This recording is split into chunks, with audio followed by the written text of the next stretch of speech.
Srimad Bhagavatam. Today we are going to get introduced to a character called Ajamila. This story is important because as per what we have learnt in the last chapter, there are many hells and everybody literally gets qualified for the hell because we have ended up doing something or the other wrong. So the question which Parikshit asks Sukhdev, is there any way in which we can avoid? And is there a solution for this problem? So Sukhdev is giving an answer.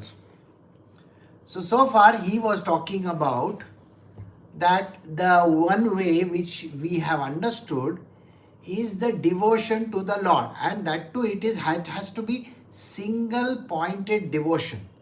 No disturbance of any kind, no such thing as trying to think that, oh, I can do this as well as that. No.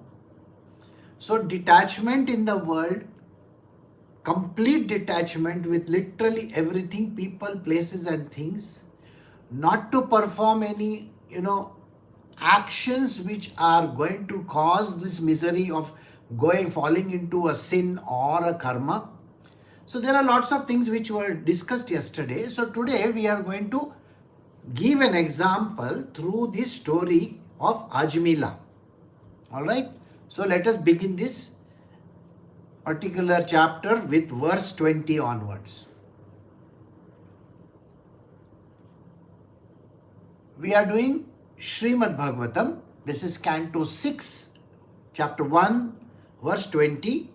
And on this topic, the learned one narrates, by way of illustration, this ancient legend consisting of a conversation between the messengers of Vishnu and those of Yama.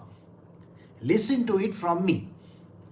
So here, in regards to how a person can expiate his sins, remove his sins, can overcome this problem which he has caused for himself, and now he is being taken by the Yamadutas. So is there any story like that? So there is a legend which Sukhdev is saying in our ancient scriptures, which we are going to recount today.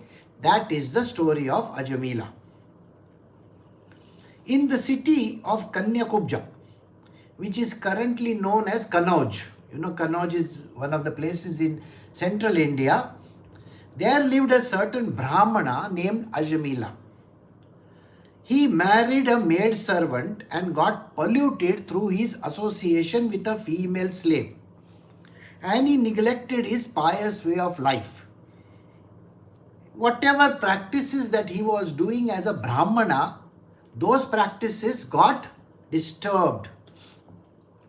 When you come in association with another person, we normally tend to follow the other person's diktats.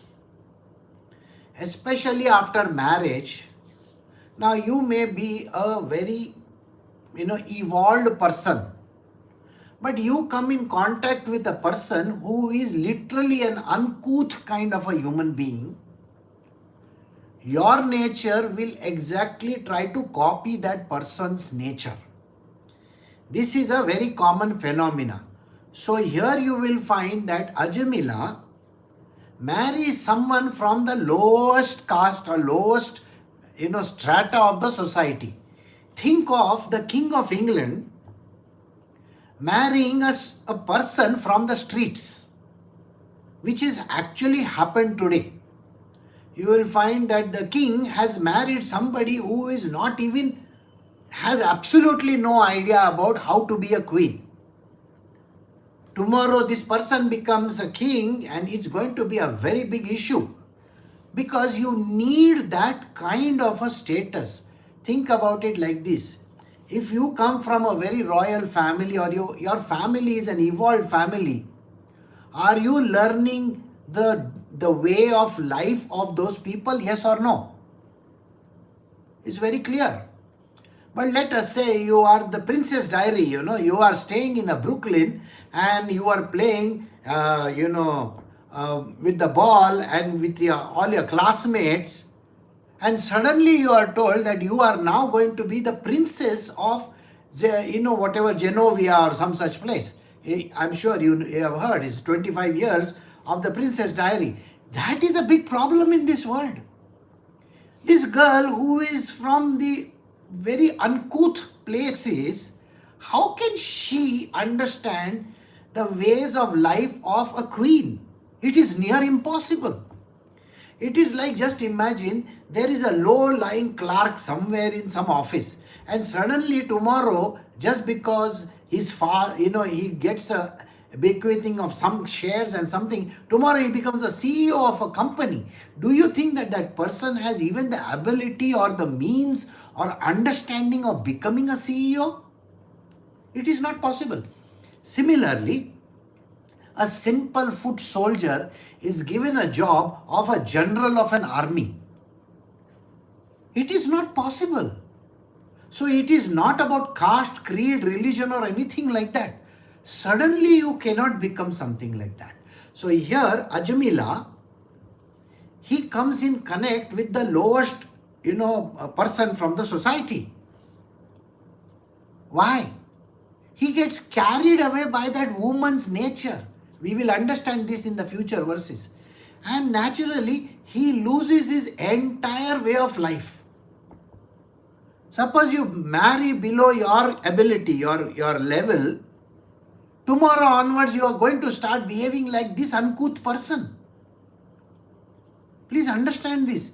You come in connect with a person who is literally an idiot, you also start becoming an idiot.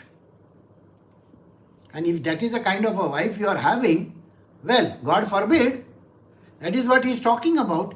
He maintained his family by adopting a reproachable way of life, consisting of holding captives for ransom, gambling, committing frauds and thefts. This sinful fellow tortured creatures also. That means what did he do?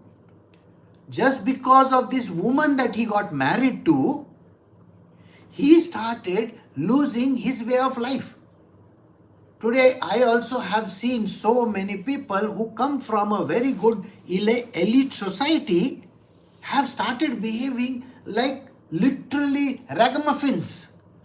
They talk also in an uncouth language. They are willing to cut other people's throats. Well, you come from a good family. Why are you behaving like this? Today in the media, social media, you will find that the daughters of some very rich people in this world, instead of being very good, kind and all those kind of things, they are sitting over there half naked, trying to drink wine and stuff like that, and literally falling on the streets. How does that work? Are you getting the point? Boys, young boys who should have followed their parents in the profession have become drug addicts and whatnot. Why did that happen? It is because the influence of the people around. Are you getting the point? The influence of a person makes the person an uncouth person. This is what he happened. This person, Ajamila, he started having a reproachable way of life. He was holding other women captive. He was gambling, committing frauds and thefts. The sinful fellow tortured other creatures as well. A long period consisting of 88 years of his life thus elapsed in maintaining himself that way and fondling the children of the Dasa woman. This is a very strange phenomenon which we are observing in the world today. There are great personalities in the industry, in the fraternity that is there around in the world.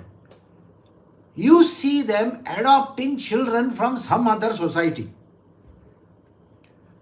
They don't even belong over there. They think that they are doing some great job trying to adopt children from some other. These are coming from those deprived places.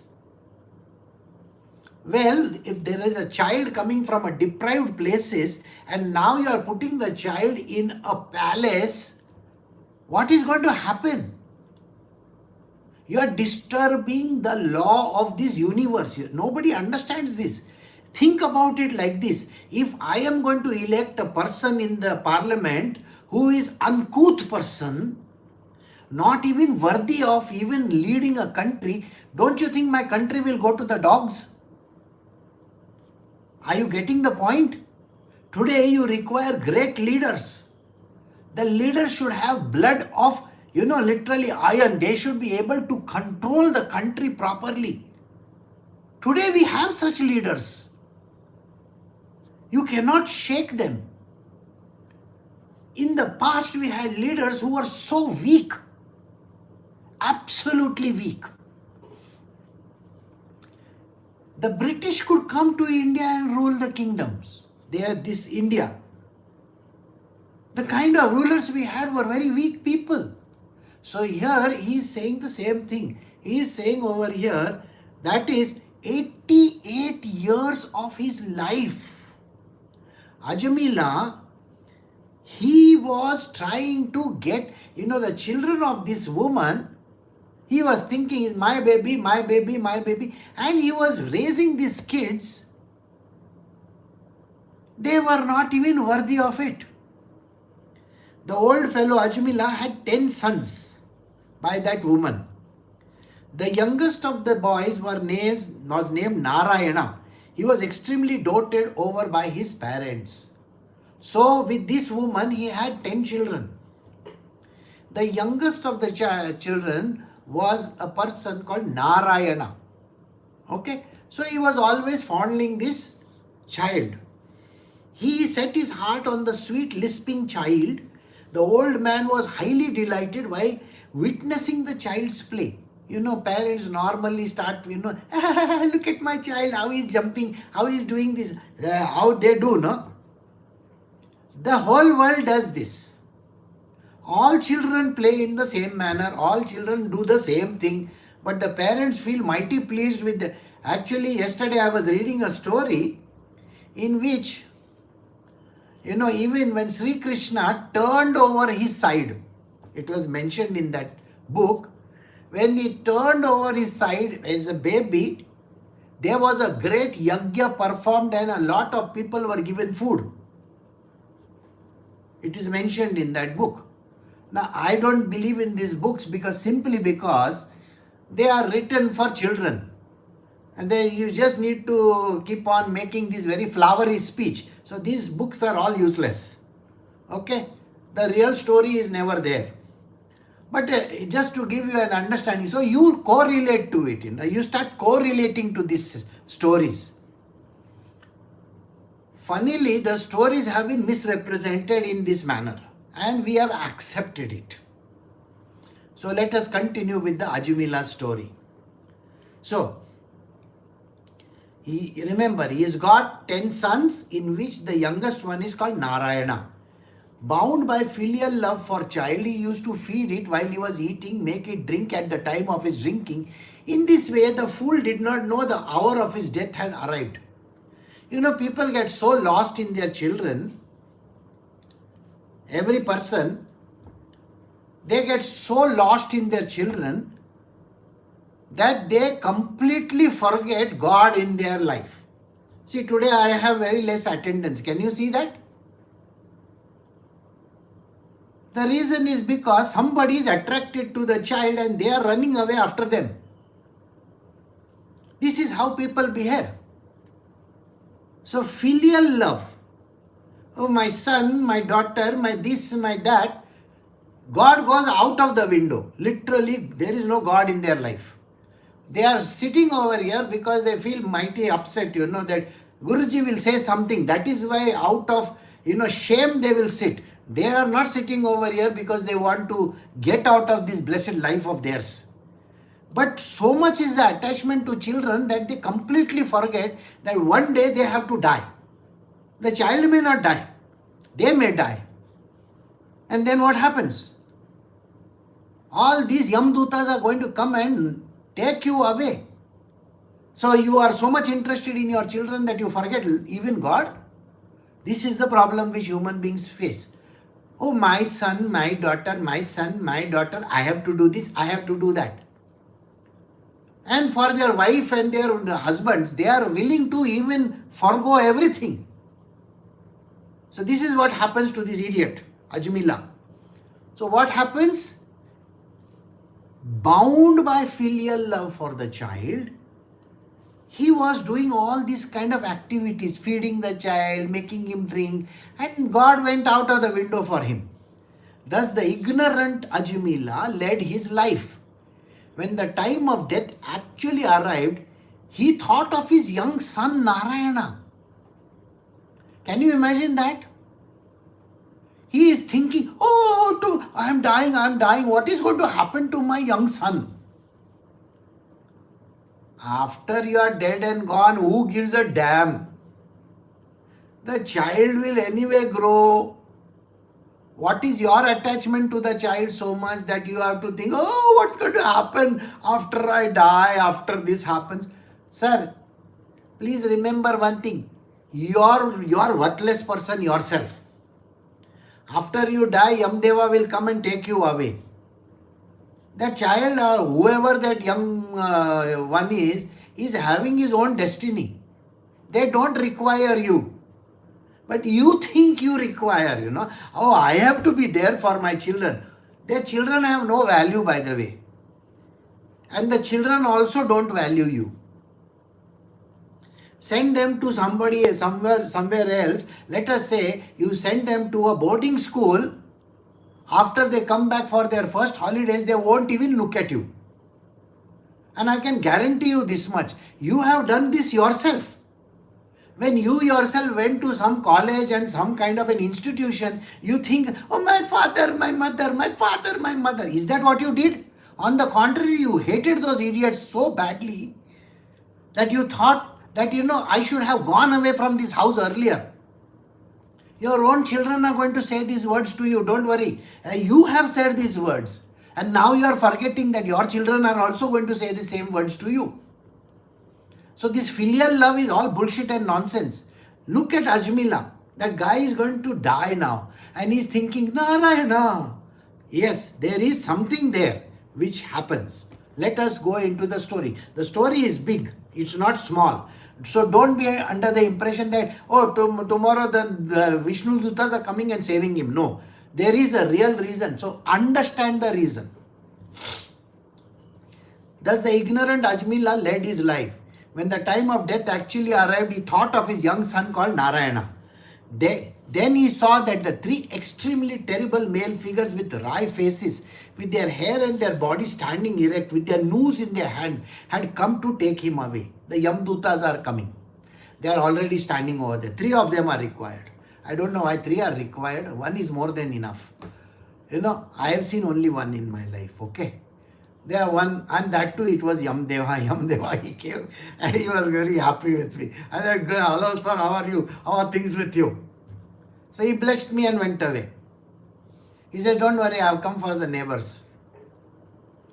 Okay. And maybe for the guy who died over there. So anyway, that is a different story. So the Yamadutas, they come 3 in a row and they are looking at him. They have come with the noose in their hand. With his sense greatly agitated, he called out in a prolonged, loud voice his son Narayana, who was absorbed in his playthings at a distance. So, Ajamila, what he does is, he looks at these 3 guys standing over there, and naturally he is going to get scared of it. And then he calls out, Narayana, please come back, like that. I mean, imagine that, Ajamila calling out in a long voice, he says. He doesn't say Narayana. He says Narayana, Bhagya jao, like that. Maybe he knew Hindi at that time. I don't know that. So, having heard the reputation of the name of Lord Hari, their master, uttered by the dying man, the servants of Narayana immediately rushed forward, O great king. And unfortunately, a wrong connection happens. Wrong connection. He is calling out to his son Narayana, and the connection goes to Vishnu's place, Narayana's place. And Narayana's Dutas think, oh my God, somebody is calling. Let me pick up this line. And they go over there. This is an instant thing. Actually, yesterday I was reading something very beautiful. I will share it with you. Let me finish this line. So he calls out Narayana and the wrong connection happens and the Narayana's Dutas, they come, they say, oh, somebody is calling, let me go over there. Okay, so now, Now what happens? Yesterday I was reading about Parshuram and stuff like that. So in that it was mentioned that Parshuram is going to meet Shiva. Okay. Now every time when something happens, Parshuram wants to go and meet Shiva. So he goes to meet Shiva. So now people are asking this question. There are people who are sitting in front of Sutta Goswami. Sutta Goswami, I am sure you know that. Sutta Goswami is the one who has written this, he's been talking to all those people. So Sutta Goswami is giving an explanation. So the sages in front of him, who are not an enlightened sages, they ask him, you are going to describe Kailasha. Because Shivji stays in Kailasha. So where is this Kailasha? We don't even know what this Kailasha is all about. So Sutta Goswami says, yes, it is true. You won't even know where Kailasha is. So they ask, so can you please tell us and guide us where this Kailasha is? And now what he says makes a lot of sense.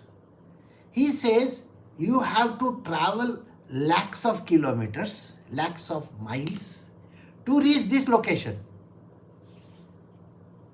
That sounds very silly because here is Parshuram in the middle of India. Okay.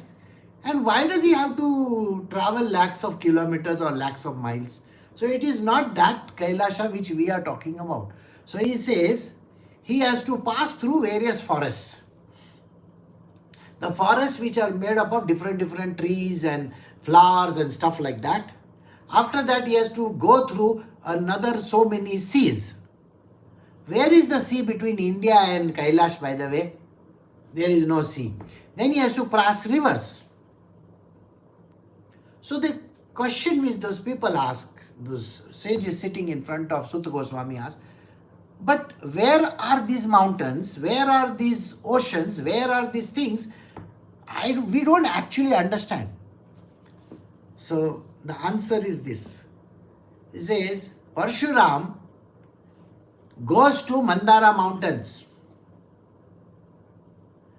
and he sits in meditation over there. Then he goes on a meditative journey inwards, where there is no Kailasha outwards. The journey is inwards. On the right hand side of Kailasha is the place where his wife stays. So Durga's heaven is over there. Are you getting it? Kailash is Shivji's heaven. Durga's heaven is another place.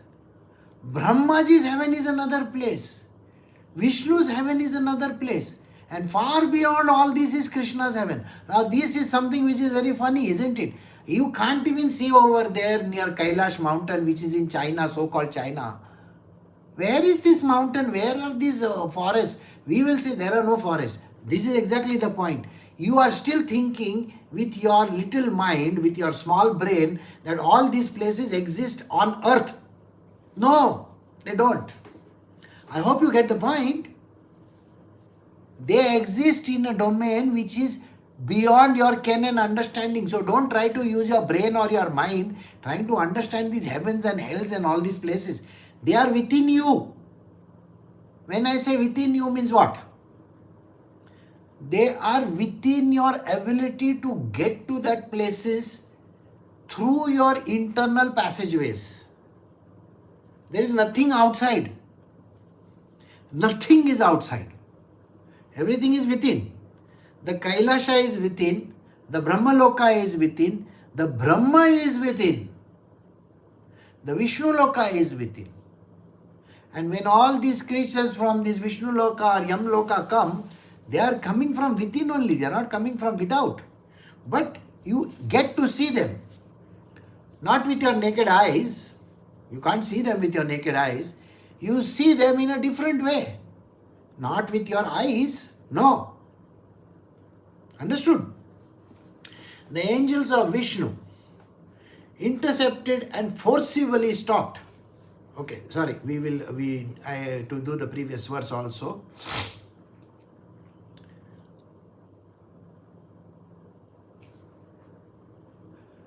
Okay, angels of Vishnu intercepted and forcibly stopped by the messengers of Yama, who were dragging the jiva of Ajamila, the husband of maid servant, for the interiors of his heart.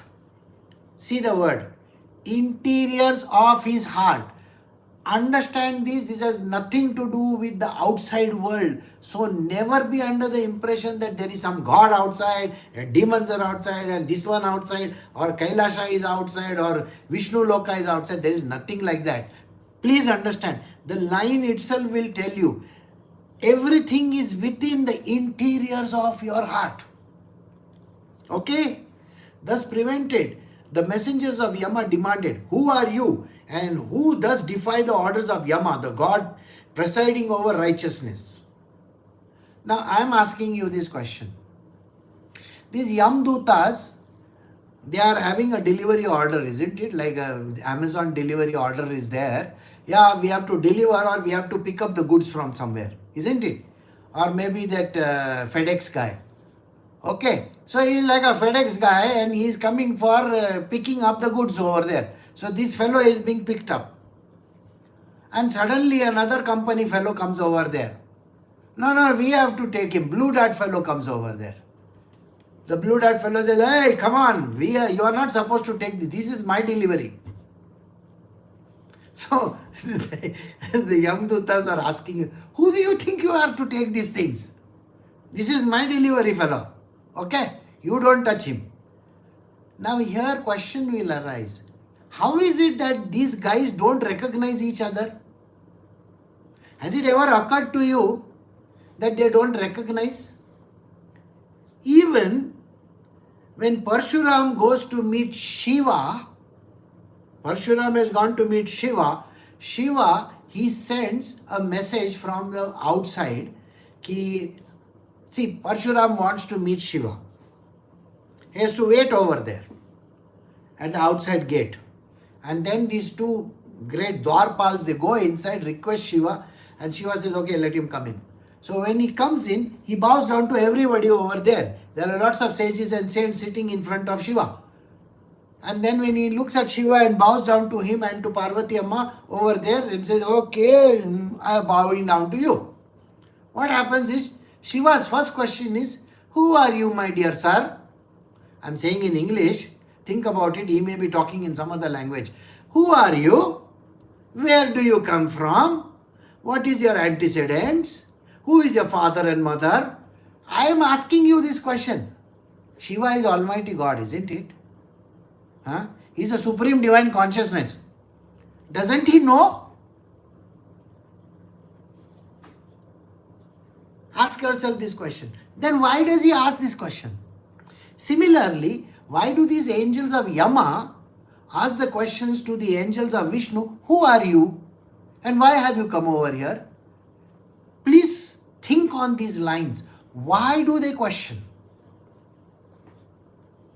So tomorrow you go and stand in front of God and say to God, God, give me one property, give me one boy, give me one dog, give me one marriage, give me this, give me that. You think God recognizes you or what? He doesn't even know who you are. You are among the gazillions of souls that have gone out there to get into this hell of yours. And you think God is going to recognize you? When God is not able to recognize Parshuram, who is the avatar of Vishnu, isn't it? So why is he asking the question? And think about it. Then Parshuram answers him very, and he says, tell me truthfully. So you can't lie. So then Parshuram then tells him the answer.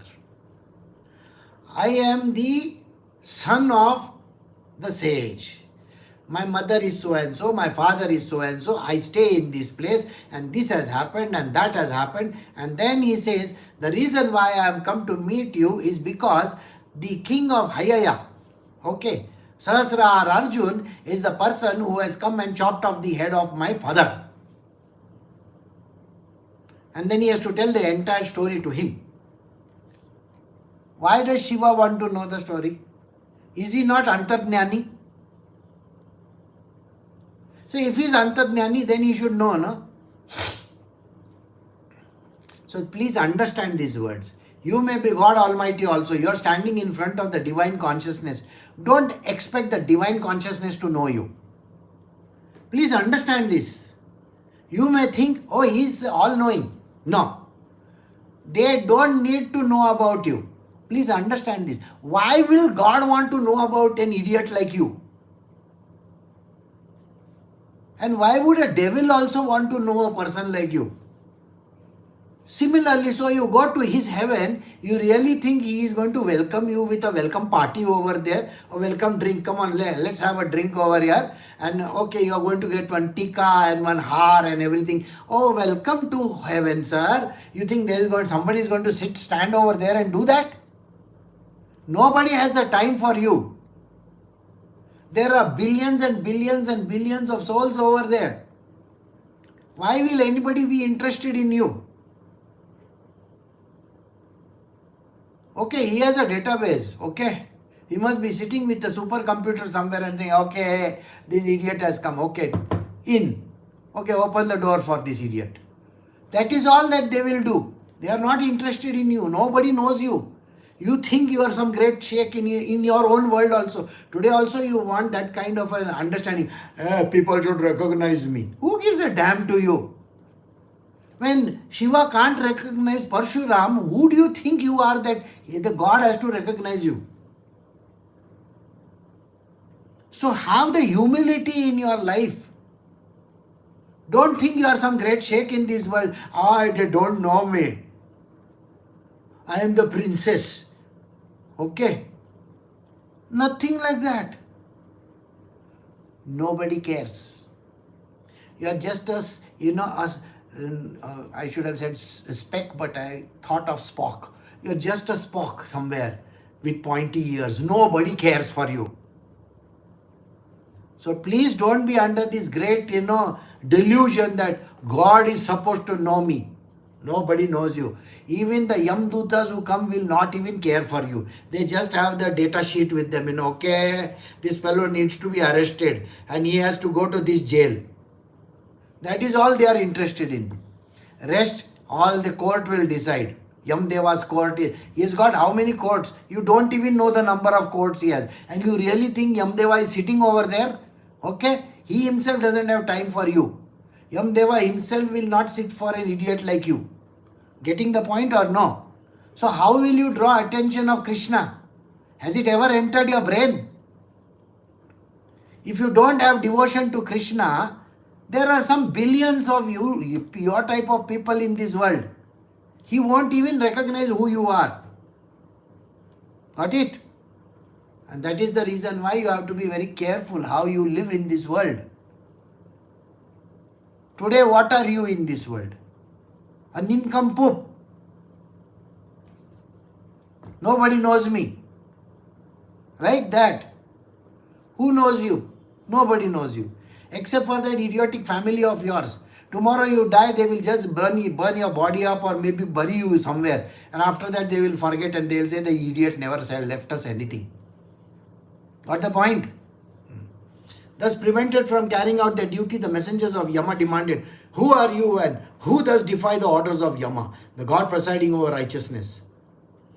Whose servant are you? Whence have you come? Why did you prevent from his being taken away? Are you gods or demigods or are you some prominent siddhas? See, they can't even make out who they are. So they are asking, are you gods, demigods or are you siddhas? Next time use your little, that 5 paisa brain that you have. Think about it. If they cannot recognize you, think God is going to recognize you. Nobody is going to recognize you. What dent have you made in this world? You are one among those gazillions of people around. Everybody thinks that there are some great sheikhs in this world. Please remember this. Please do not get offended by our ignorance about you. All of you have eyes like lotus petals, wear yellow silken garments and are adorned with diadems, earrings and shining lotus garlands. You are on this full bloom of youth. All of you possess beautiful arms. Each of you appears majestic with your lustrous bow, quiver, arrows, swords, mace, conch, discus and lotus. By your personal splendor, you dispel darkness from all quarters and outshine the lusters of others. Why do you prevent us, the obedient servants of Yama, the protector of the moral law? So the Yamadutas are asking these Vishnu Dutas. They don't know who those guys are. Okay? Because everybody looks the same. They are a carbon copy of each other. They all look the same, by the way. So everybody, so next time you think of yourself, I want you to think about this very carefully. The day you go to heaven, do you think you will have a personality? All will be the same looking people. You seen that robot film, iRobot? You are like iRobot in the heaven. Nobody knows who you are. Got the point? So you think you are some great gopi in this world? You are going to become like iRobot. Nobody will know you. Because everybody looks the same. Are you getting this story or no? So you may go to whichever heaven. You can go to Buddha's heaven also. I don't care. Even in Buddha's heaven, everybody looks like a baldy guy. What? Everybody wears orange color clothes. But nobody is distinguished. So please remember this. Don't be under this great impression that they will recognize me. Nobody recognizes you. Neither in hell nor in heaven. They consider you as one of those guys who are going to come. You got to be crushed into your, put in a very nice mixer or roasted and toasted in that. That is all they know. Your job is like, like they say, you are like a number. Okay, like in the jail, you are not called out by your name. If you go to jail, you are only called number 1272, please come in front. Okay, we are going to do strip search of yours. They do strip search of everybody.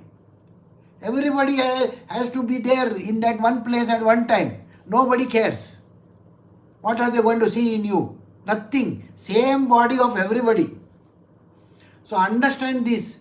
These Yamadutas don't care. These Vishnu Dutas don't care. And you yourself, if you go to any heaven and hell, you just become an iRobot kind of a robot over there. Nobody cares. So never be under this impression. So what is the best thing for you to do? Get realized. Don't go to any heavens. Don't go to any hells. Don't even want anything. Just get realized. Your Guru is here to get you realized. No number tag for you. Okay, no dog tag like, my number is so and so. You are not even a name in that place. Got it? And you think of yourself as some great person on this planet Earth. Oh, my name is so and so. Who cares your name? Doesn't matter. Got it? So Sri Sukha said, when the obedient servants of Lord Vasudeva were asked thus by the messengers of Yama, they laughed heartily and replied as follows to them in a voice deep like the thunder. The messengers of Vishnu replied, if you are really the executors of the orders of the King of Righteousness, tell us what is the true nature of righteousness and what is the distinguishing characters of Dharma. How and what principles is punishment given? Who is regarded as the proper object? Who deserves punishment? Whether all of them are punishable or some of them. This is the questions you have to ask yourself. This is the most important part of our life. Nobody understands righteousness. You may think you understand dharma. Few days ago I had a meeting in which I told them, we have to create this dharma.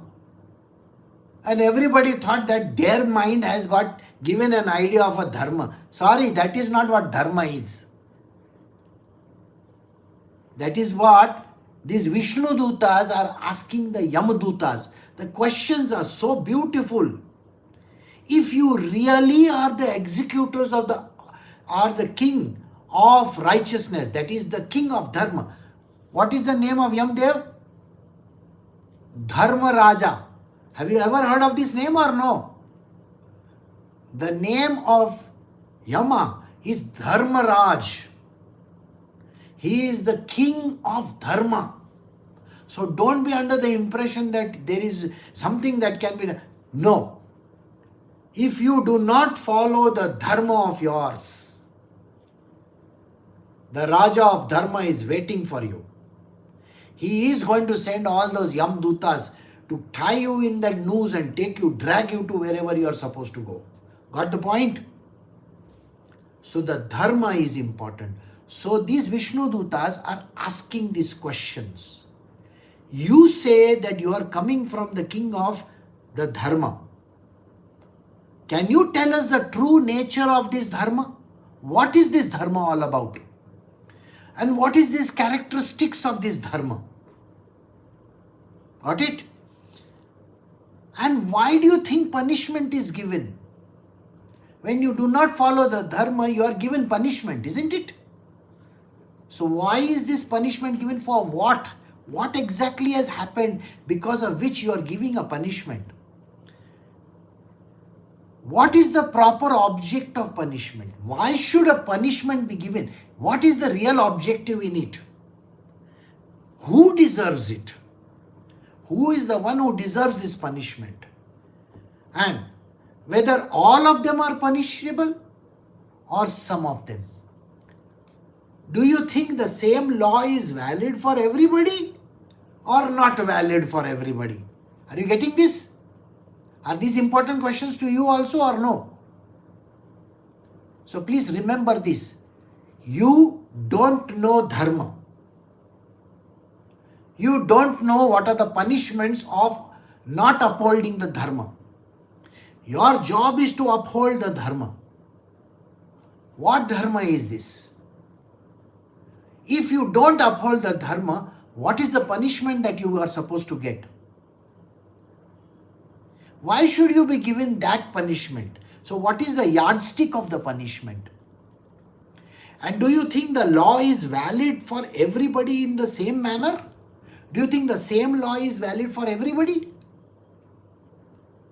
So these are the most important questions asked by these great people from Vishnu's heaven.